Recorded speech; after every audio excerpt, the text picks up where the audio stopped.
Good evening, all. Welcome to this next webinar. We have got our speaker Rahul Agrawal on the show.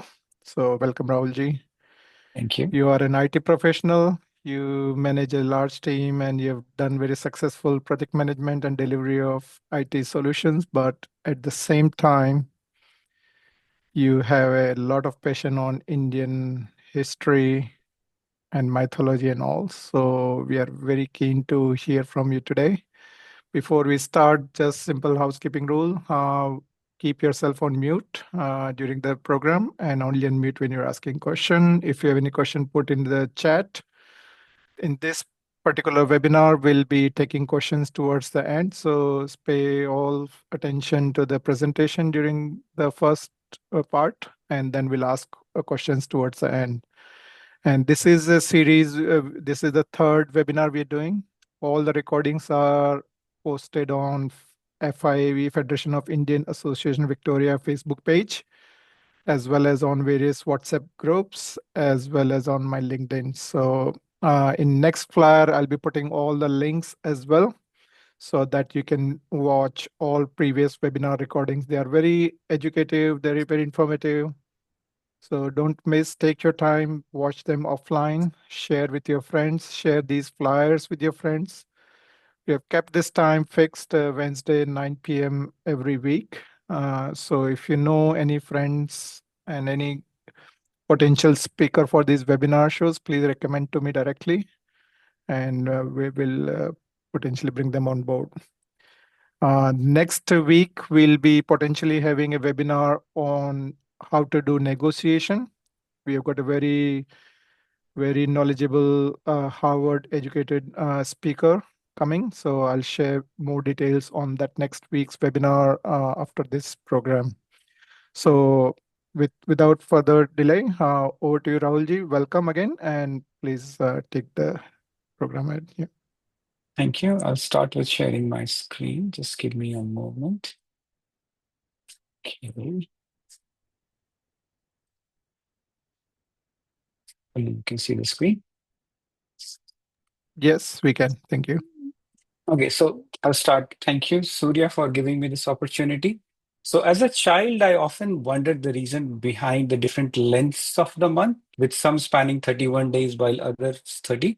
So this intrigue deepened when considering the adjacent months of July and August, both having 31 days. If you share the same curiosity that I have, you might have employed, this knuckle trick to see which month is July, which month is August, or you must have committed this to the memory. The question to contemplate here is that whether this arrangement has always remained constant throughout the history or something changed. So in the session today, we are going to embark on a journey through time where we'll delve into timekeeping since antiquity. So let's take a moment to reflect upon an era where our ancestors looked up in the sky and observed the changing seasons to mark the passage of time. To our present, where mere a twist of arm reveals the time on our smartwatches or a swipe of phone shows the current date and time. So with that, welcome everyone to today's session. Let's get started. So in today's session, we'll delve into a remarkable depth of knowledge possessed by our ancestors regarding the intricate rhythms of our planet, the solar system, and the stars above.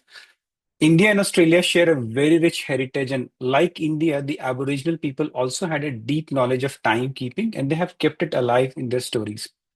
So the Aboriginal peoples have maintained the culture on this land for over 65,000 years, making them the world's oldest continuous living culture. So, given this rich heritage, it is especially befitting that we express our respect and gratitude to the traditional custodians of the land where we gather today. So, I'm honored to be presenting this session on the ancestors' lands of Wurundjeri and Bunong people of Kulin Nation. If you're aware of the traditional land where you are currently on, please feel free to share their names on the chat. The artwork that you see displayed on the screen is a very special one. This is by an Aboriginal artist named Kyle Pickett. So, this represents the celestial emu in the night sky, which coincides with the breeding seasons of emus in the land. So this artwork is again a testament to the profound knowledge held by the First Nations people here about the sky and the land. And during the presentation, we'll see that the same knowledge extends to our ancient Indian civilization as well. So yeah, let's dive into this. Um, a bit of a background about myself. As Surya mentioned, I'm an IT professional. I've got two kids, Arjun and Navya. So with them, I like observing the sky. I like to read a bit about history as well, and I do a bit of a gardening. One of the pet projects that Arjun and myself worked together was simplifying Hanuman Chalisa for everyone and translating into English with some stories onto it. The artwork that you see on the page here is a artwork of the book. Feel free to check it on Amazon if you're interested. Just a disclaimer at the start of this session. I'm not an expert on the astronomy. It's just a topic that interests me a lot. And for this presentation, I've taken a lot of help from Google, YouTube, Internet, and of course, ChatGPT. But a caution over here, you cannot trust ChatGPT all the time. Sometimes it gives you the wrong answers as well as you can see on the screen. But we should appreciate that it has really good manners. It does apologize when it needed. So we'll start with the story of Mahabharata in here. So on the 14th day of Kurukshetra war, Arjuna made a terrifying vow. He made a vow to kill Jayadratha before the sunset on that day or take his own life. So Duryodhan, when he knew about it, that Jayadratha was now Arjuna's prime target, he surrounded Jayadratha with layers of warrior, making it almost impossible for Arjun to reach him. So as the battle went on, the sun began descending on the sky and Jayadratha still remained well guarded. So time was running out. Arjun was really fighting desperately, but the Kaurav's army kept him at bay. So just then something astonishing happened. The sun all of a sudden vanished from the sky. A sudden darkness spread over the battlefield and the Kauravs erupted in joy. They said, the sun has set and Arjun has failed, and they were really happy about it. And hearing this, Jayadratha now came out of his safety and stepped out of his protective formation. At that moment, Krishna smiled and reassured Arjuna, do not lose heart, just be ready. And just then the sun appeared in all its brilliance. The supposed sunset has been nothing but an eclipse, and before Jayadratha could react, Arjuna, seizing the moment, released an arrow. It struck him with the precision, beheading Jayadratha. So this entire Kaurav camp then stood in silence. So this story is an example of how powerful knowledge our ancestors possessed about astronomy. In this instance, Krishna knew of the impending solar eclipse and he used it strategically to help Arjun fulfill his vow. So, as a trustworthy guide and charioteer, our Parthasarathi indeed helped the path to victory. Another story from Ramayana, as Ram, Sita, and Lakshman were journeying through the dense forest during their exile, they arrived at the ashram of sage Kashyap. The rishi welcomed them warmly, offering divine weapons to help Ram during his upcoming battle. And as they sat in peaceful in the ashram, Agastya shared a celestial tale about Abhijit Nakshatra and how it was slowly dimming and falling out of prominence and lose, and the lessons we can learn around it. And as Ram was preparing to leave, Agastya looked towards the southern sky and said, when the time comes and you find yourself in great distress, look south again, seek me, and I shall guide you once more. So Rama prayed, bowed in reverence, and he did not knew the future at that time when he will wage the war against Ravan in Lanka, and whether he would again turn to Rishi Agast's wisdom for guidance or not. So now you must be wondering why I'm telling the story to you. I request you to please stay with me for some time, and it will all be connected. So let's start with a very simple discussion with a seemingly simple question: what is time? Now, you can write some of the answers on the chat if you want, but is it a rhythm of the universe? Is it the tick-tock sound that comes out of the cuckoo clocks, reminding you of the expensive cuckoo clock that you brought during your last European holiday? Does it always move forward sequentially with one event after another to infinity? Or contrary to moving straight, is it a cyclical movement with numerous cycles of life and death as it's taught in our Hindu tradition? Or is it the fourth dimension as mentioned by Einstein? So you can see this is not such a straightforward question as you may think. So Albert Einstein has once said, time is relative.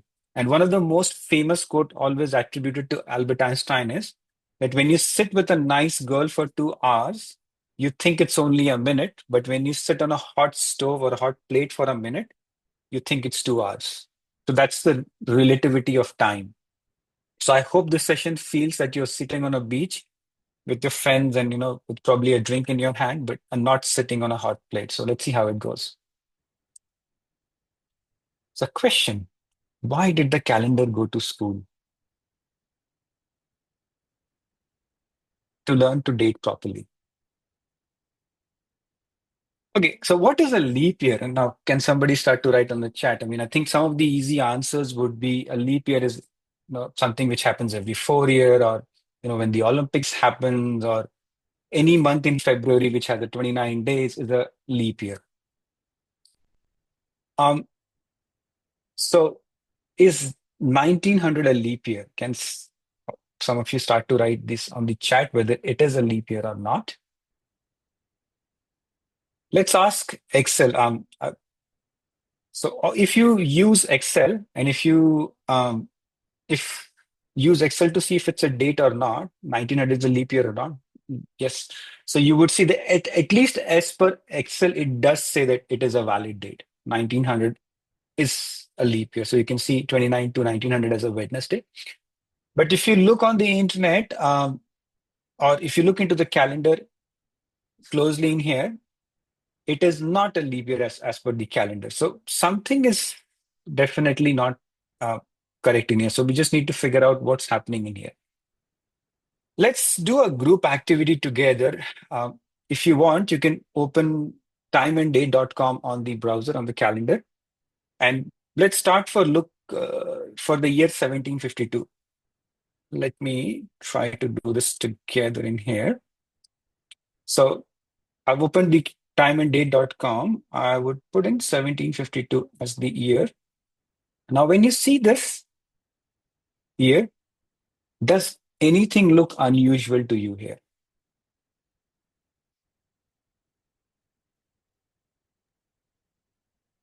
Some dates missing in September. Absolutely. Good catch. So, curiously, 11 days are missing in here. After the 2nd September, it is 14th September. Something's different in here. We'll come to that. Now, as another group activity, if you go to Google and look for George Washington's date of birth, got in here for everyone. So if you notice in here, there are two dates. One says 22nd February 1732, whereas it also says February 11, 1731. Now again, what's happening in there? I've got George Washington's family scroll. It's hard to read it on the screen in here, but if you notice in here, it says 11th day of February 1732. Now, there are clearly two different dates in here, so we need to figure it out what's going on. As a bonus activity later on, when you're with your kids, maybe you can try and find out what is the date of birth for Isaac Newton as well. You will notice that even he has two different dates. Kids love their birthdays, so they like to celebrate as many birthdays as possible. They'll be really excited when you show them there are two different dates of birth. Now, hopefully by now, I've managed to plant a seed of doubt in your mind about our calendars and you're ready to question the time. Let's ask some very simple questions about time, but as it's always said, simple questions are always the most difficult ones because they require very clear and precise answers, no complications. And we'll see sometimes when what seems to be a simple number for calendar is not so simple. Mother Nature has its own ways. So before that, why did the calendar break up with its partner? Because it just did not have enough dates. Right. So in order to keep track of time, we need some sort of an interval of repetitions. And so what are the most common repetitions for calendar? And so the common ones that we are aware of are date, month, year, week, and so on. Without these repetitions, it can be really difficult task for instance to uh, find out what is the current date in the year. If you don't have month, we could be saying that today is the 64th day of the year. And as you move along, it starts to become more and more difficult. So now we rely on the modern calendars, but our ancestors did not have the luxury of that. They simply observed the sky to keep track of time. So let's look into some of these to get a better insights about time and different intervals. So what's a typical day in a calendar? So the background that you see on the screen is a beautiful scenery of Sydney Harbour. There are multiple pictures taken during that day. It's a time-lapse photo. So a typical day could be one sunrise to another. It could be, when Earth spins completely on its axis, or on a modern clock, it could be 24 hours or two cycles of 12 hours each. Some cultures have also observed the start of the day with sunrise, or when modern clocks, with our modern clocks, it's every day around at midnight the day changes. So that's the definition of a day. What's a typical year? So, I mean, normally we would say the time it takes for Earth to go around the sun, approximately 365 days or 12 months. Or it also has a repeating patterns of seasons with summer, autumn, winter, spring, and back to summer. And the seasons do get impacted because of the 23.5-degree tilt of the Earth on its axis, which means some part of the Earth gets more light than the other. So when the northern hemisphere gets more sunlight and observed winter, the southern hemisphere is summers. So while people talk about white winter around Christmas, we in Australia talk about barbecues and swimming pools. So in our modern calendar, there is no standard definition of a month, and it's something that has always confused me. I'm sure you must have also been thinking about it at some stage. So all of us are confused why some of the month has 31 days, while some has 30. February moves between 28 and 29. So our modern calendars has completely ignored the movement of moon while determining the month, whereas the word month itself comes from moon. And moon has a great impact on all of us. But traditionally, this was not the case. When you look up in the sky, the most prominent object and one with the maximum movement that you see is the changing shape of moon.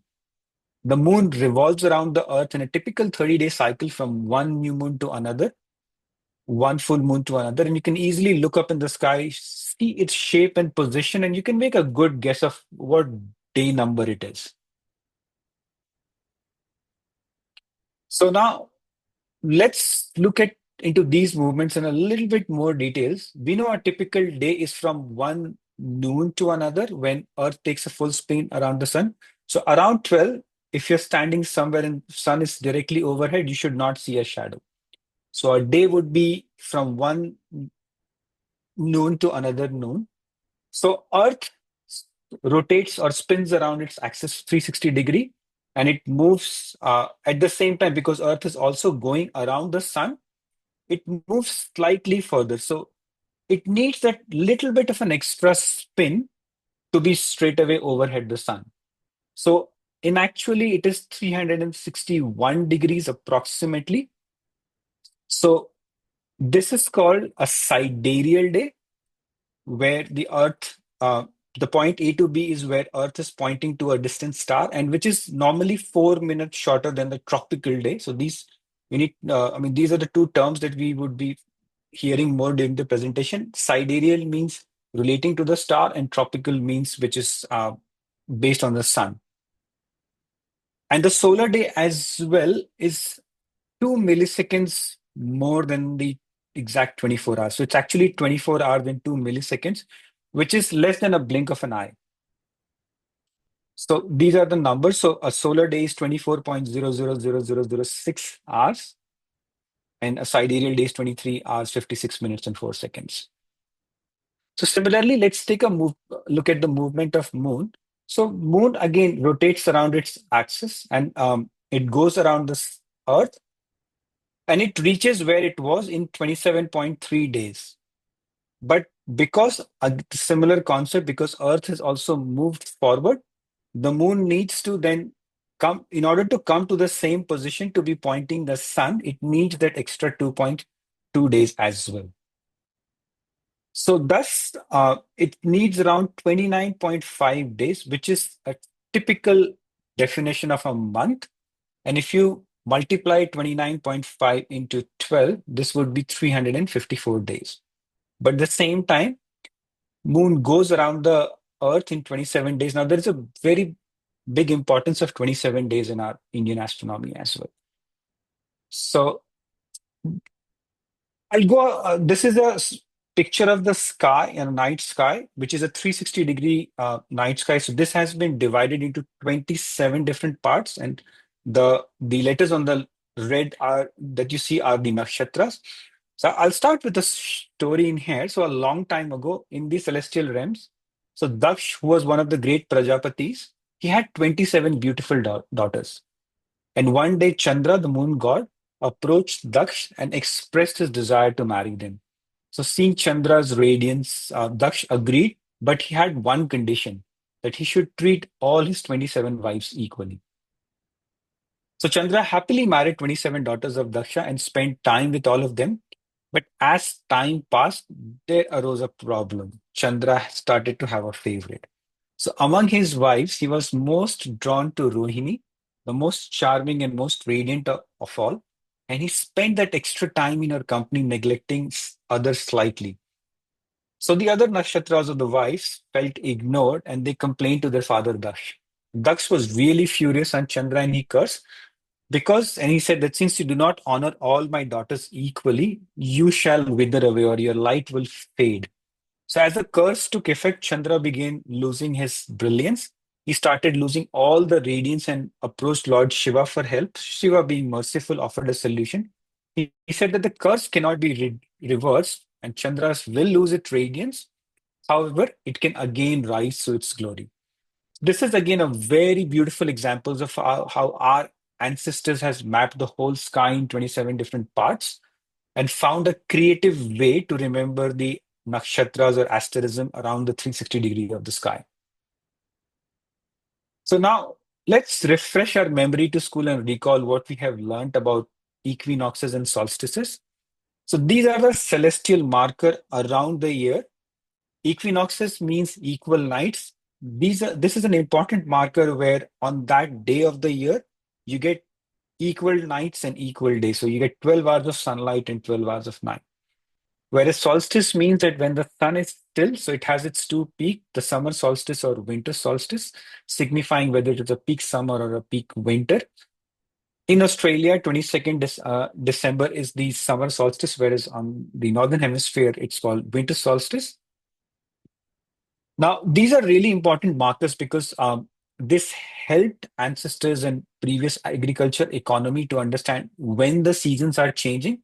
And spring equinox or the vernal equinox was a very important one because at that point of time, they knew that the sun is starting to move northwards, and that means it's time to get back into the fields and sow the seeds and start to work on the harvest. So let's continue. Equinoxes were really, really important and they had been observed by ancestors and they marked this with celebration. This was a pivotal movement for them. And all of them had ancestors or the people around the world had deep knowledge about it. And they had captured these imagination by building really marvelous monuments around the world.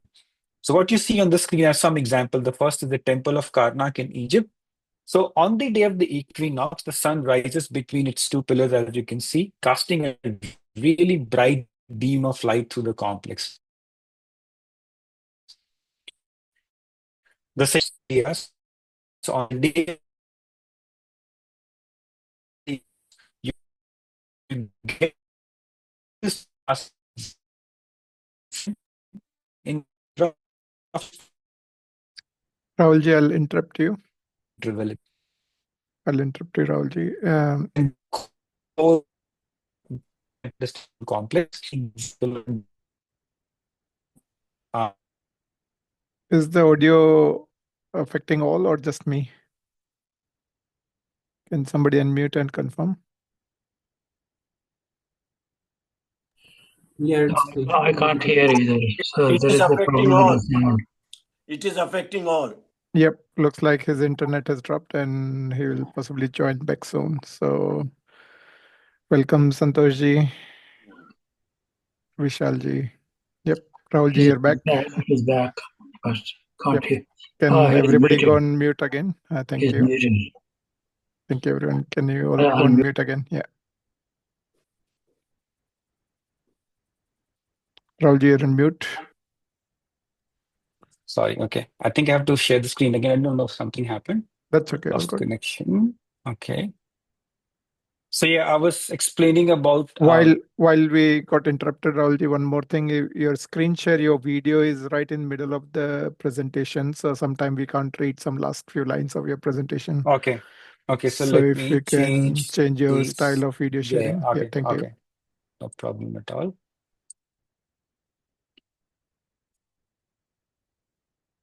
Hope this is fine now. This is better. Thank you. Right. Okay. Awesome. So the next example is of Chichen Itza. So this was built around 6th century, 15 years back. So at this spot, I mean, you can see thousands of people gathered to observe the equinox. So this phenomena occurs in both March and September. And at the sunset of the equinox, on the steps of this Kukulan pyramid, you can see there is a descending serpent which is casting consists of 7 triangles made of the sunlight and shadows. So at the sunset, which is barely around 10 minutes of time, you see these shadows in here. And you can see this is the head. It looks like a head of the snake. So people come to observe this serpent's head and they come in thousands. So all of this is a testament of how our ancestors or people around the world had such profound knowledge about the equinoxes in the time. So finally, as part of our geography lesson that we are going on, I want to introduce one more movement of the Earth. So we're all of us are, I think, familiar with the rotation where Earth goes around its axis in every 24 hours, or revolution which it goes around the sun in 365. There are a couple of additional movement as well, and one of them being which is called the precession of equinox. It's a very slow movement. If you imagine a top, like it goes around like a top in there, and it takes approximately 26,000 years. And this has a very big impact on the polar star. So before I move forward, does anybody know what is the polar star in southern hemisphere where we are in Australia? So currently in southern hemisphere, there is no pole star. The closest that we have is the Southern Cross, and which is where you see it moving around the sky in the night. If it's a polar star, right from the night to the morning, you would see it as a fixed position. Now, because of this, it makes a big impact on how the sidereal and tropical years is being calculated. Because of this movement, it has an impact of, or it has a difference of 20 minutes between the sidereal year and the tropical year. Sidereal year means relating to the star, and tropical, which is relating to the season. And if you do not factor this, the seasons will shift one day every 72 years. So our early ancestors understood this phenomena, and they had a system of corrections of day, which is called Adhik Mas or Chhay Mas in our Panchang. Now, lots of other civilizations have also kept memories about it. You recall at the start of the talk, we did talk about Rishi Kashyap. So during the time of Ramayana, both the northern hemisphere and the southern hemisphere had a clear polar star. So the northern hemisphere polar star was called Abhijit, whereas the southern hemisphere polar star was called August. So this name August so the name Rishi August was kept alive with regards to the pole star as well. And if you go towards the south of India, when you're close to Sri Lanka, and during the summer night, if you observe in the southern sky, you would see the polar star. So normally from the northern hemisphere, it's difficult to see the polar star, and similarly for us, it's difficult. So another example of how our ancestors have kept this memory. Now, it's really important to understand. I mean, it may not seem a lot that one day makes a big difference every 72 years. But if this happens approximately over a period of time, it can make a major impact. And the reason why this precision of equinox can be important is because when we send our missions to Mars, if we don't have the approximate idea of where the stars, distant stars and planets are, we would be making wrong calculations at the same time. And this, the precision of equinoxes, as I said, is 26,000 years, and it's very important in our Indian ancient knowledge system as well, because our calculation of yugas, the 4 yugas, all together combined, as per a lot of scriptures, is approximately 26,000 years. So this says that our ancestors were very familiar with this movement of Earth as well.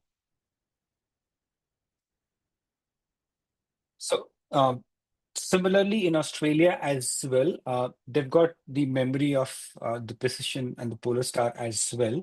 So around 14,000 years ago, Tasmania was connected to the mainland by a land bridge.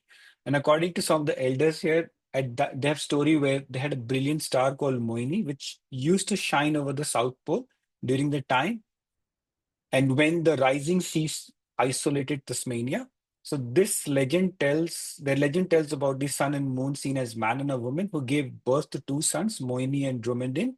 So together they shaped the first human, which was called Pallava, or the name given to the Aboriginal Tasmanians. So this again marks a important example of how the Aboriginals have also had the knowledge and kept some of these memories alive. So for now, picking all the knowledge that we have gathered so far from the geography lesson, we can clearly see that what was taught in our school is not completely correct. The days, month, and year are slightly different. So these are the calculations as per the tropical and sidereal year. So when we say a year, it is, as per tropical, it is 365.24 to 19. Whereas when we talk about the sidereal, it's 365.25636 days.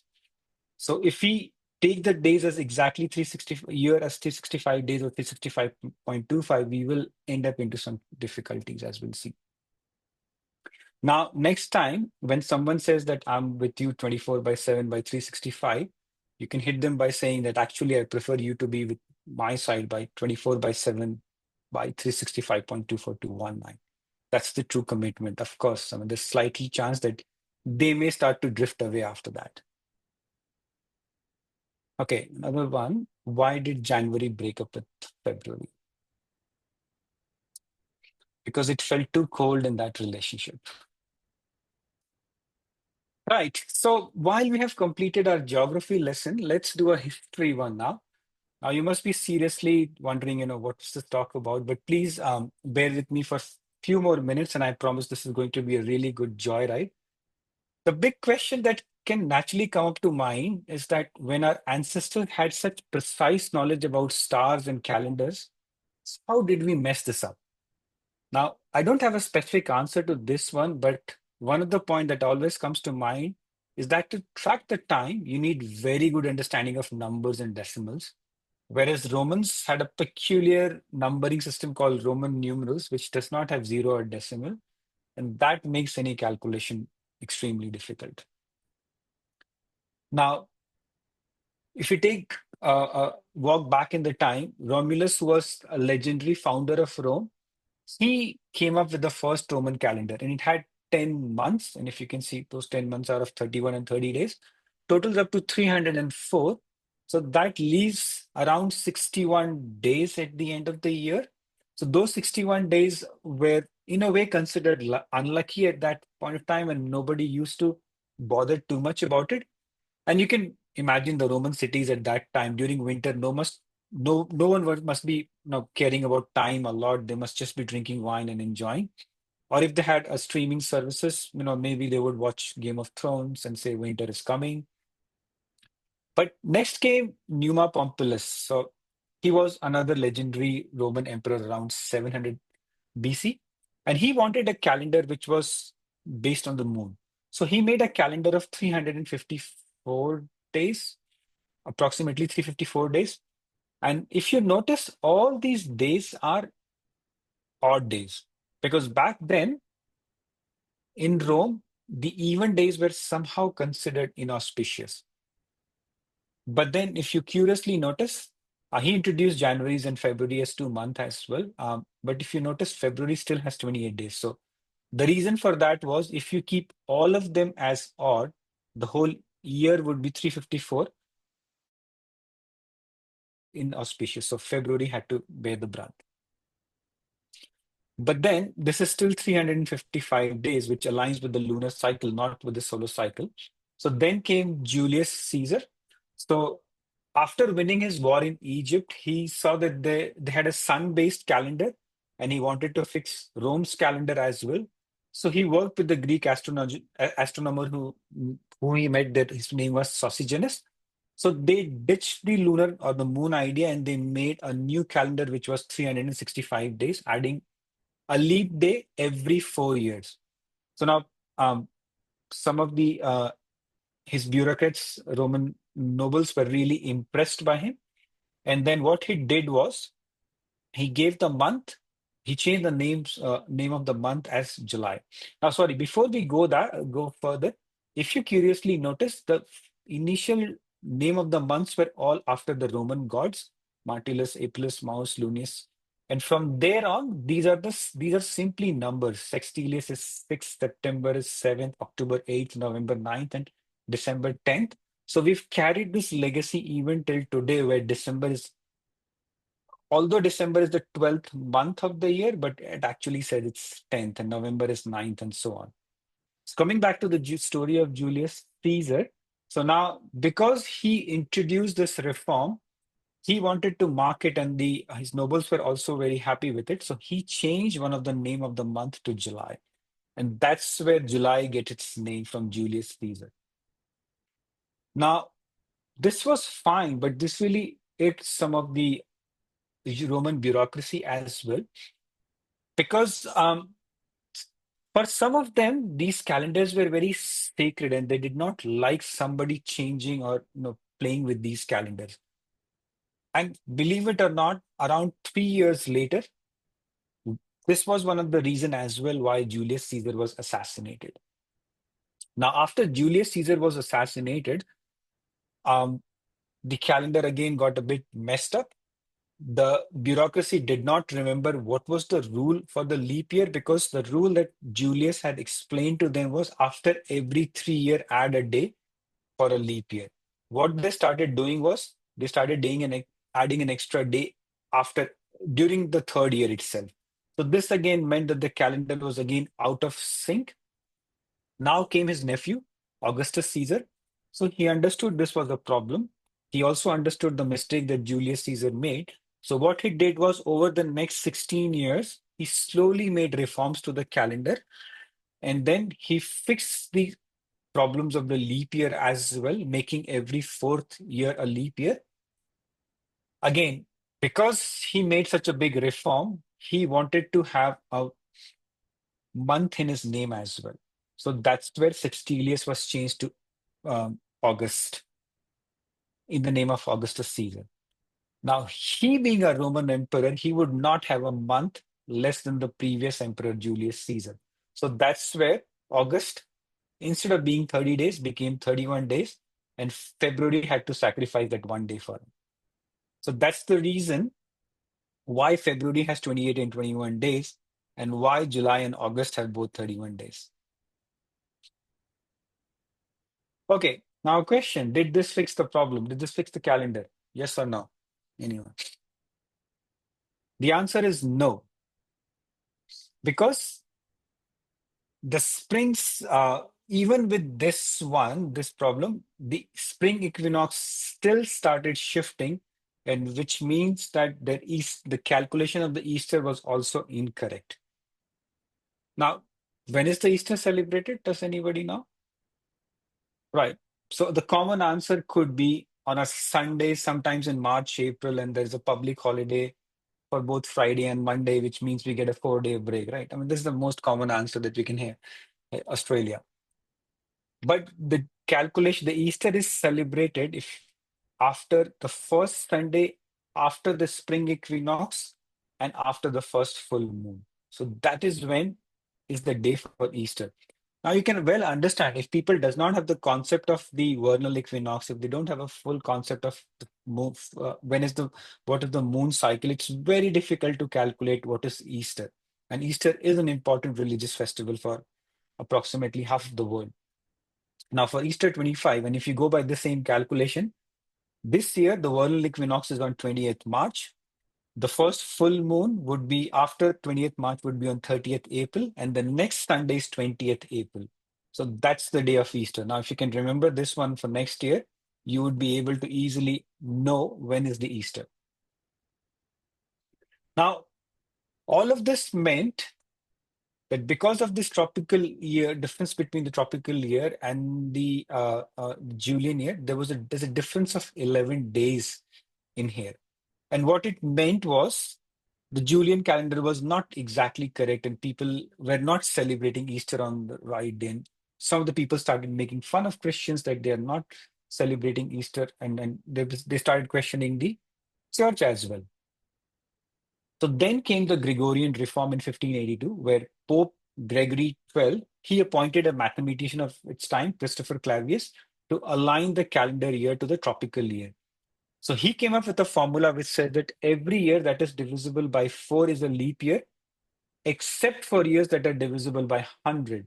So that's the reason 1900 is not a leap year, but the formula says that except if it is divisible by 400, then it is a leap year. So that's the reason year 2000 was a leap year and year 1900 was not a leap year.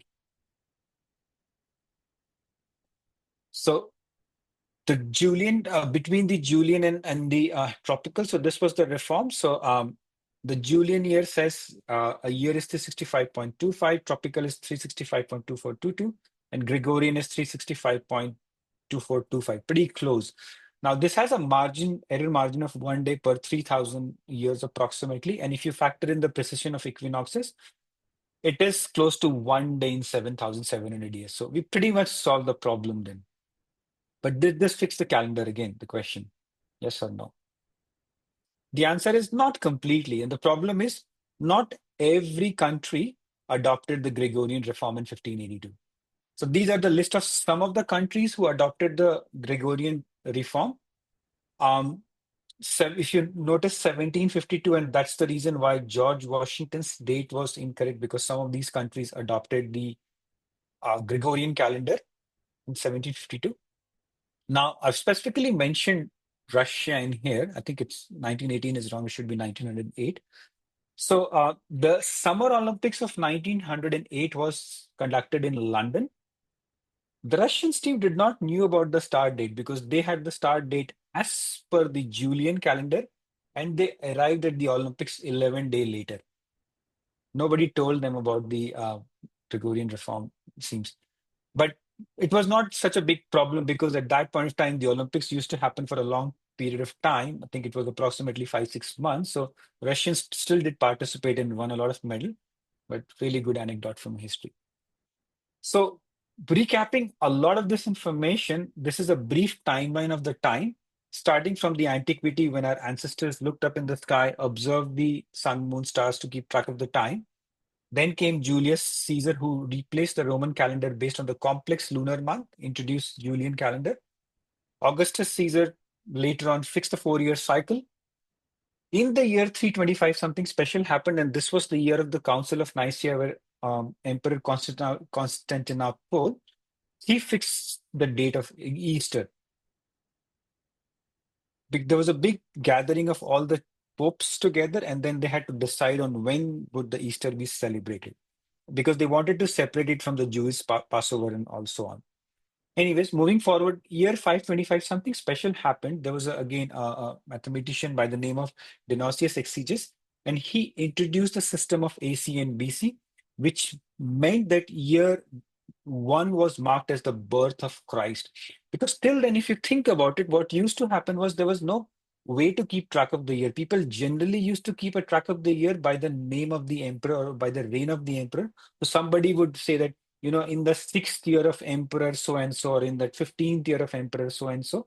With passage of time, it started to get very difficult to keep track of it. Now, if you think about it in today's time as well, if somebody is born in 1980, you would always question 1980 with respect to what? With respect to the birth of Jesus Christ. So all of us are around the world have to follow the birth of Jesus to calculate any date. Now, as we said, Pope Gregory reformed the Julian calendar, came up with the Gregorian calendar to fix the problem of the shifting dates.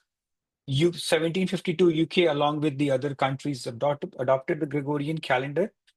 1883 US railroads adapted the standard time system, and then 1884 the International Meridian Conference, where Greenwich was set up as a prime meridian with the standard time zones, because without that, it would have been really difficult, because if each country has its own time, so when you go from one place to another, you would not know which time zone are you talking about.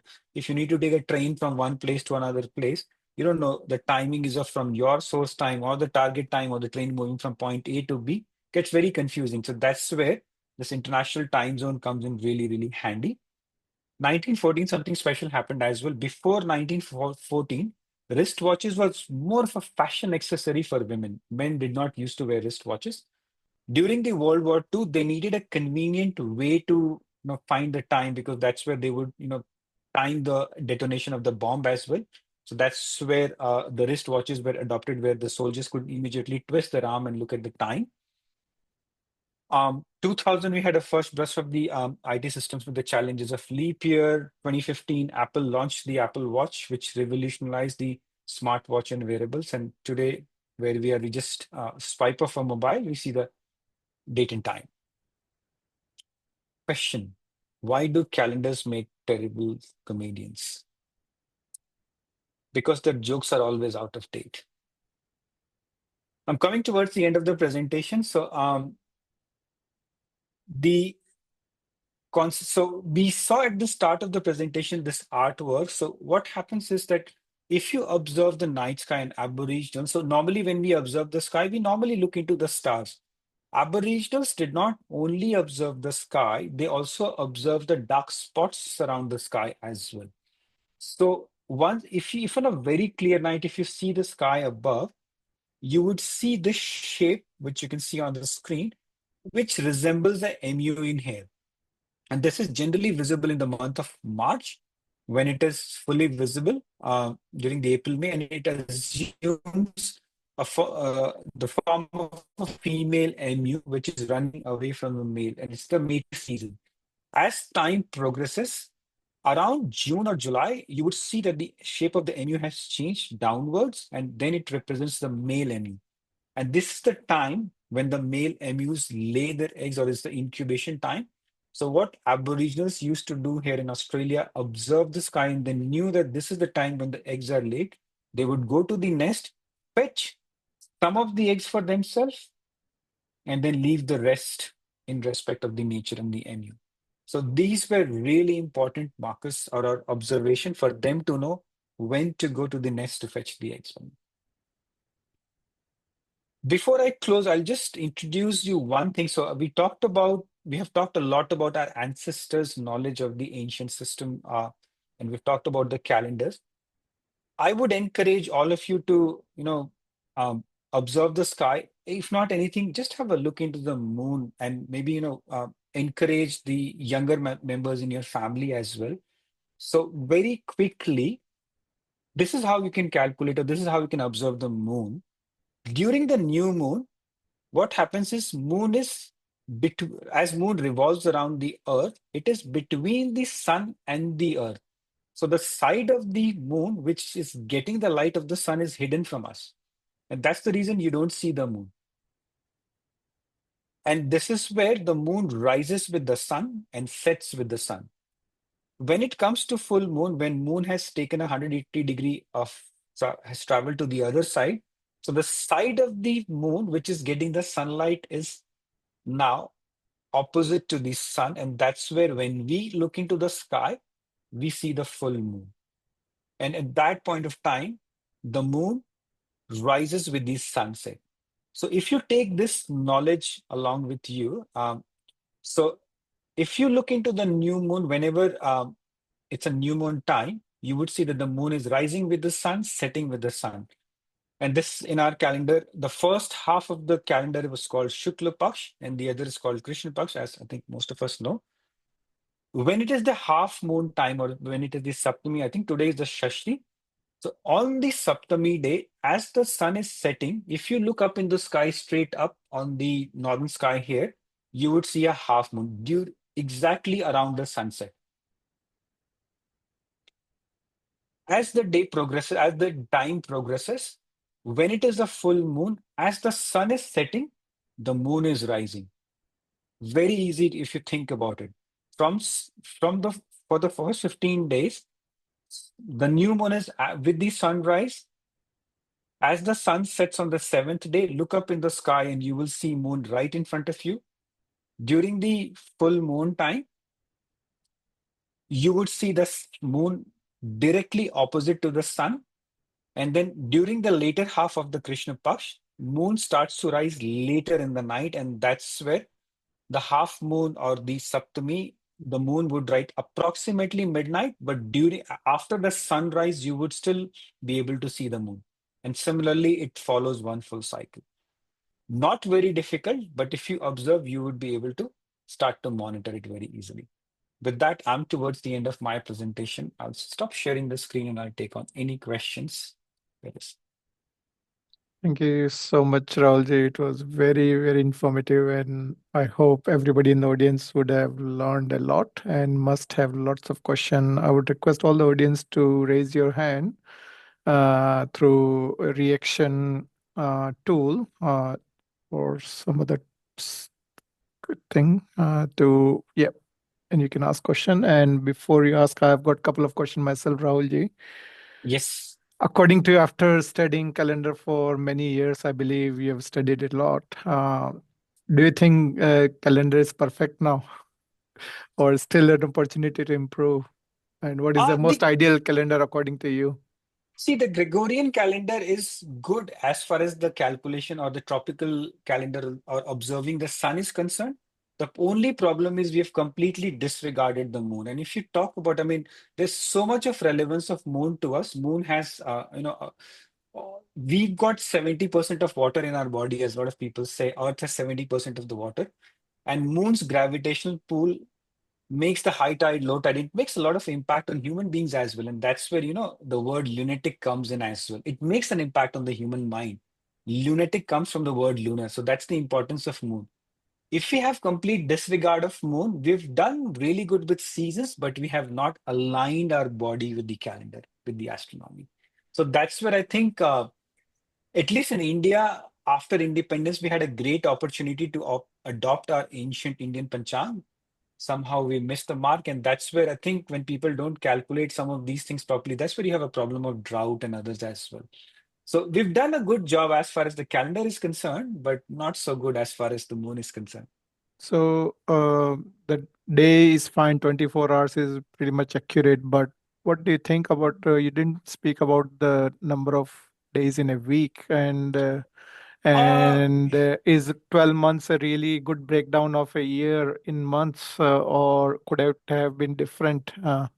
So 12 months has always been the logical separation in all the calendars around the world. It's just because it doesn't align with the revolution around the sun. That's where we have this concept of the extra month, or the Shay Mas or the Adhik Mas, as we say. So Indian calendars and other calendars around the world as well had this adjustments as well, because nothing works on a full number around the astronomy. Everything is in fraction, so you have to make those adjustments. To your point around week, I think week is more or less a convenient way to separate things. I mean, in the Indian Panchang, we don't give importance so much to the var, so our importance But is a still, lot it's around still tithi. broken in 7 days as Yeah, well yeah, in Indian it is. system It as is. well. It is convenient, but nothing much, calculation happens with that. Because even in the Indian Panchang, the cycle is not exactly 14 days. It changes. So that's where it's more of a convenience rather than something which makes difference to the calculation. It's easier for us to calculate the weeks of the day. And I think, that's where we get our Saturdays and Sundays. Astronomically, it doesn't have a lot of importance. Okay, can I add something here? Actually, I mean, I don't know if I'm wrong or not, but actually, a week has no celestial importance. Just like, a day is the time taken by the Earth to go around. A month is the time taken by the moon to go around the Earth and the year. But a week has no meaning really. No. So I think the concept really comes from the Christian or the Abrahamic faith, the Jews, because the God created earth in 6 days, and then on the seventh day he rested, which is why all the Christians go to church on Sunday. That's Okay. when God was resting. So, and actually, I did some. I tried to do some research on this, and in the old Indian Panchang, I don't think there is anything like a weekdays. Var. No. ये बाद में हमने बना लिया कि Friday को इस देवी का दिन है और मंगलवार को इस भगवान का दिन है. I think these are all subsequent additions. But Just one point in originally, there. Just one point in there, Uncle. yes. I think some ancient civilizations did observe the week, and primarily, again, one primary reason of dividing into 7 parts was because those are the 7 observable objects in the sky: sun, moon, and the 5 visible planets. So Mhm. that's where they kind of divided things into 7. Because you can't see the 8th and 9th planet. I mean, with the naked eye, you can still faintly see Saturn. Jupiter is very clearly visible. I mean, it's the Mahakumbh time. You can easily spot Jupiter in the sky. So that was also one of the reasons why it was 7, but again, not very important in terms of But the do you split of do time. you really? I mean, because I did try to find some historical records of week in Indian culture. So do you know like how far we can go back? There And is a there's video from somebody named Nilesh Oak. He had mentioned that actually these names of the week and why it is Sunday, Monday, and why it is exactly like that has come from some of the Indian scriptures. Because as far as astronomy is concerned, the whole world now acknowledges that it's the Indian Panchang which had the knowledge which was initially taken by Arabs and then it's spread all across the world. They call it the Arabic and whatnot, the name of the stars. But I'll find that video and I'll forward it to you sometime. Mhm. Yep. Thank you. Also, I still think that when the Jewish faith goes back a long time, Yes. and their concept of God creating the earth, I mean, it's a good contender for the start of the week system. Absolutely. Thank you, Prabhatji. I'll now go to Sarvesh. You can unmute and ask your question. Thank you. The ancients had the concept of like the day because of the sun, but like did they have a like concept of a second? And how did they like divide If it you in look into like 16? if you look into the Indian system, I think you're a mathematician, you would know. I mean, we've split everything into less than seconds and micros and everything as well. What we have done in the ancient system is to make it convenient, instead of going into the decimal, we multiplied everything by hundreds and thousands and 10,000, so on. But then there are these concepts of Trishna, Karn, Anu, and whatnot, which actually divides everything into really, really small parts, even smaller than the split of your hair as well. But as far as time is concerned, I'm not. But you would find, if you go to the Wikipedia, you would find all of these calculations as well, which goes beyond a second. Like in the physics book in ninth class, there was a definition of a second, like the time, the frequency of this, like some atom, uh, like something like that. Go to Wikipedia and That you will was see those numbers. that was Sarvesh, the cesium atom, the half-life of the cesium atom, but that was purely from scientific point of view. On the world and everyone, we had to establish the common definition, common standard that what is 1 kg, for example, and similarly what is 1 second. And that was partly tied into some of the precision which is required for certain things like GPS and so on. So that is where it was basically identifying the accurate source of time so that you can coordinate various things, whether GPS and things like that. But I had since I have the mic, I'd like to ask this question, and I read a interesting article, and you asked this question, but earlier to the audience, which you haven't answered. So I like to ask what's the concept of time? What is time, or what is the concept of time?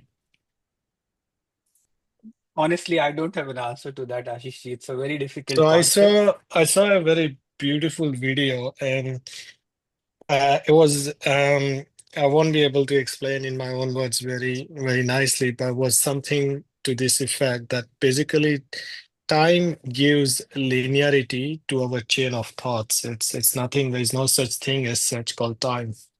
So there's because as a human being, etc., there's continuously thoughts going on in our mind, and and all it does, it just provides a linearity to that thing. So that's all time does. It might does otherwise other things as well. And and because we're talking about time, I read an interesting article on watch, on the wristwatches, that why there is this competition and ignoring like which is the best for like Rado and Omega and all those things. But the article it sort of emphasized, and it was very thought provoking, that those watchmakers, what they were trying to do is whatever that smallest division of a unit of time is, which for most wristwatches it is second. So trying to come up with a machinery which so precise that when it transitions from one mark to the other mark, it has to be exact 1 second. So it's so tiny that you may not notice it, because most research is it's a visual indicator. You see a second hand going from one mark to the other, but it has done that in 900 milliseconds or it has done in 1100 milliseconds. You cannot discern it visually. But talking in engineering point of view, and when they are designing those things and the gems, the various metals that they try to use, including certain jewels, what they're trying to achieve in that is how close they are to that one definition of that 1 second. So sometimes when I look at those wristwatches, yes, it may look very exorbitant, but somewhere it's a reflection of that craftsmanship, which is trying to achieve that precision in a mechanical world. Yeah. Right. Thank you. Thank you, Ashish. Vishal is patiently. Sarvesh, did you finish your question? All good. Thank you, Vishal, for patiently waiting, and you can ask your question. You're on mute, Vishal.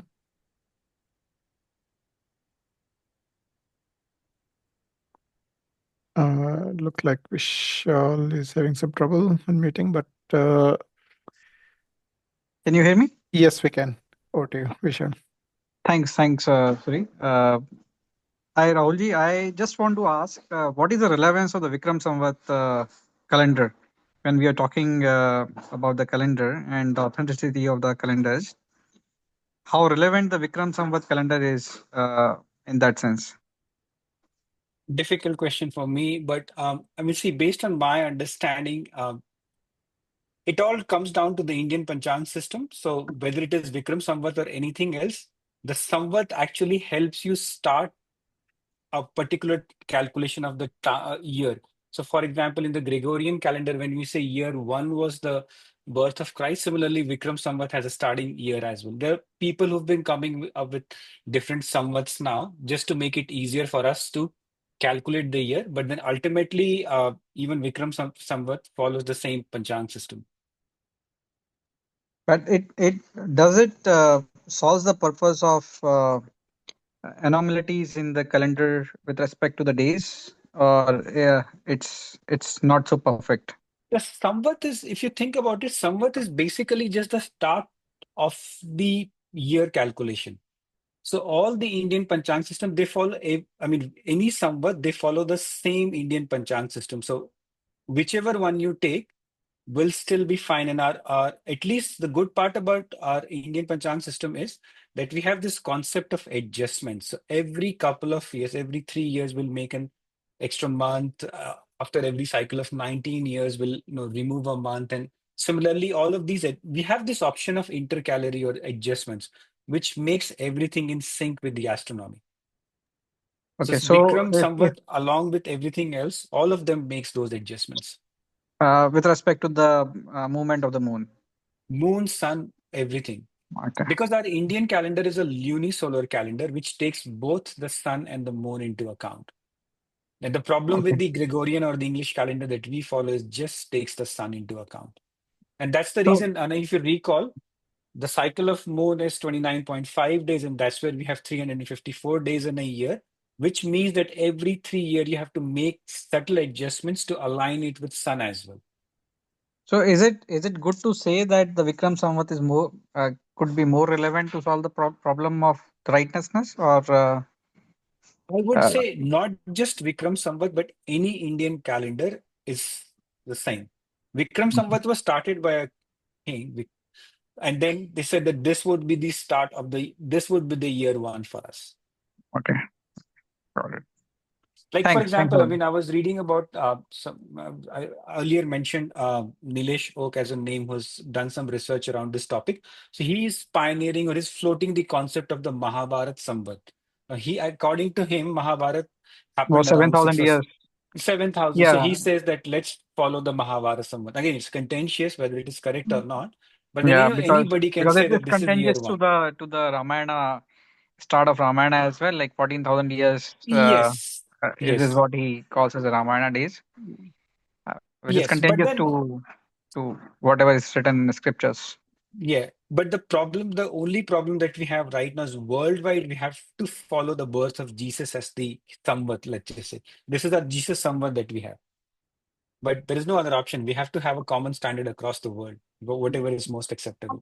So, on that note, I'm of the view is that whichever calendar you may adopt, but that is only in terms of certain applications, right? Because I would I'll think that you still need the concept of absolute time. For example, GPS satellites. So those things cannot work um, with Indian calendars or other calendars because let's call them, they are relative calendars, accounting for, as I said earlier at the beginning, it's a rounding error in some form. Yes. But we still need absolute time or absolute calendar for the world that we live in or the machinery that we live with. Yeah, absolutely. And that's where initially we had been talking about sidereal year, which means in relation to the distant stars. Mm. So all the GPS more or less follows the sidereal time. Yeah, so it is important to sort of note at the same time that we don't want to profess that the Indian calendars are the best, and then we sort of say in a wrong sense that it fixes or solves all problems.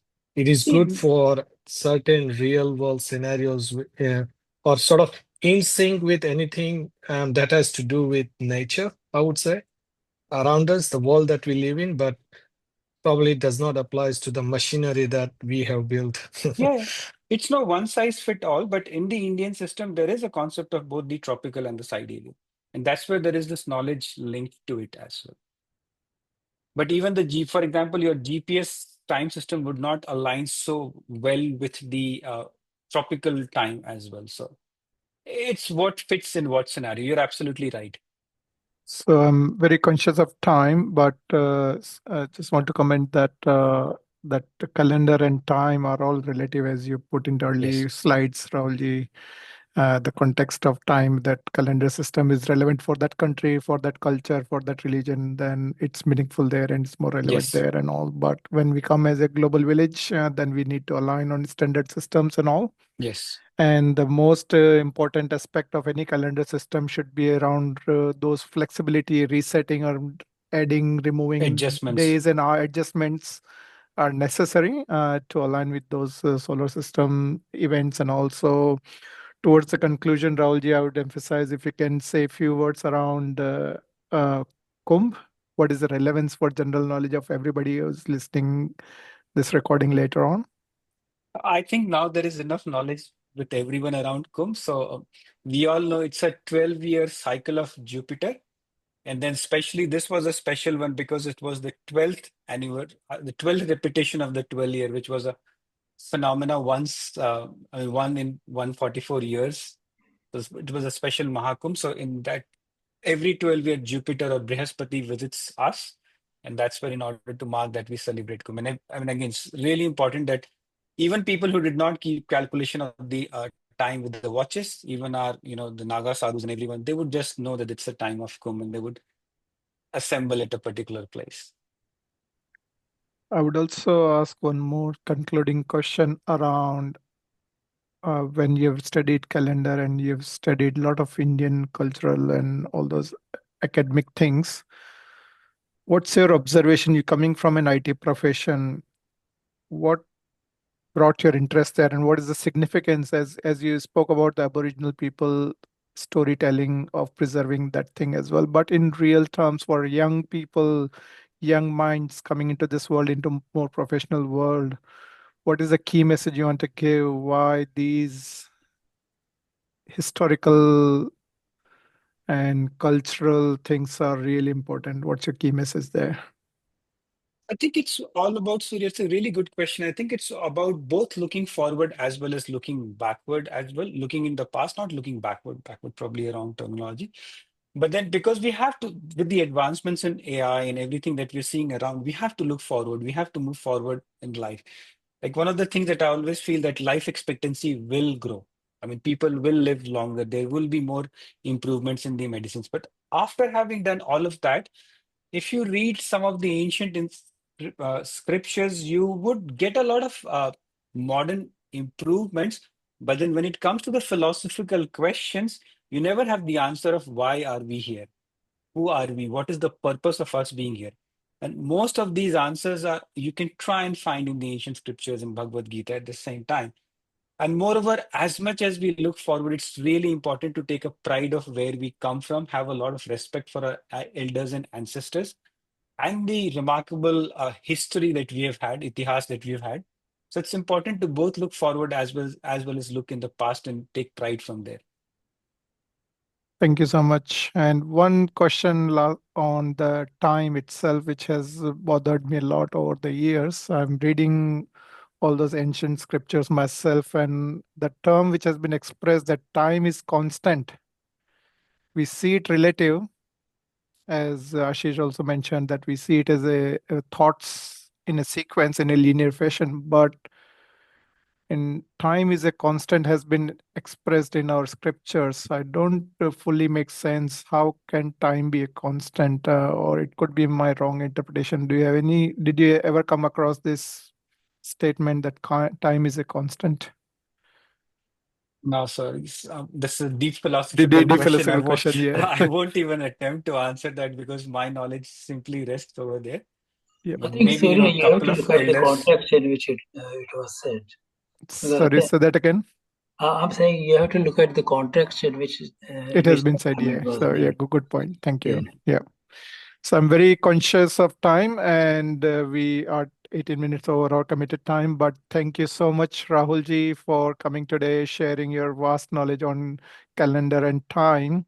I hope Rahul ji would have planted lots of seeds in your mind and thinking process, and we have not felt that we've spent more than an hour, Rahulji. It felt like just 5-10 minutes we spent with you in relative speaking terms. But thank you so much for coming together and sharing your vast knowledge. And we look forward to hear more from you in future as we discussed before this recording, this call as well. So thank you everyone, audience, for joining, and spread these flyers. I've pasted some links in the chat for the Federation of Indian Association Victoria Facebook page, where we'll be posting all the notification updates for future webinars. It should be every week, Wednesday, 9 to 10 p.m. Melbourne time.